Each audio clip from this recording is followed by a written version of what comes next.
السلام علیکم پیارے بچوں، class 5 subject Urdu, page number 24۔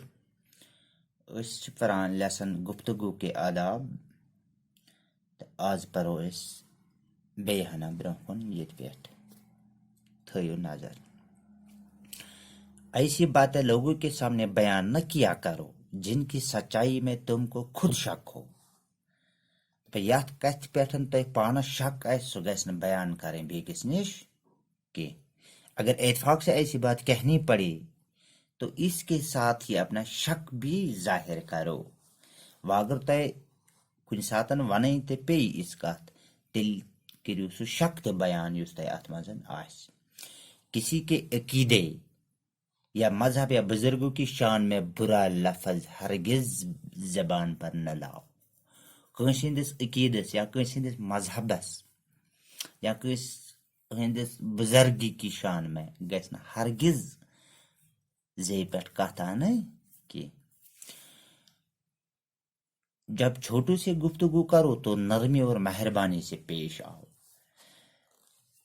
یہ لکٹن سے آسو کت کران تمن ست آسو کران اس نرمی سان کت۔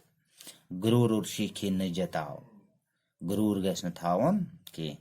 کوئی حقارت کا لفظ نہ بولو۔ کسی کو اس کے قصور پر ملامت کرنی ہو تو اسے اکیلے میں لے جا کر سمجھاؤ۔ اگر کنس ایسے ملامت کریں تو سہ گھس کن جائن اکیلا نیون تو تمس ملامت اکیلا پٹ کریں، سارنے تھی نا کہ سہ ذلیل گھس۔ چگل خوری سخت عیب ہے، اس سے لوگوں کو ناحق تکلیف پہنچتی ہے۔ چگل خوری اک عیب اک ام سے لوکن واتا واریاہ تکلیف۔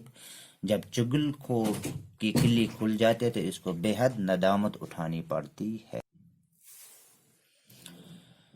چگل خوری یہی نہیں کہ ایک کی بات دوسرے کو سنا دی، بلکہ کسی شخص کا کوئی کام ہو جس کے ظاہر کرنے سے اس کے دل کو تکلیف پہنچے، اس کا ظاہر کرنا بھی چگل خوری ہے۔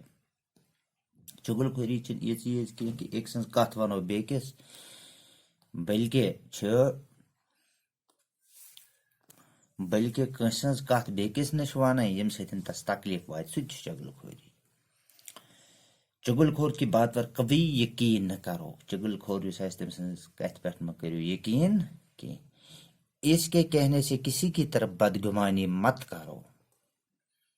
چگل خوری سے ہمیشہ نفرت کرو۔ کوئی تمہارے سامنے کسی کی چگل خوری کرے تو منع کرو اور اسے سمجھاؤ کہ یہ برا کام ہے۔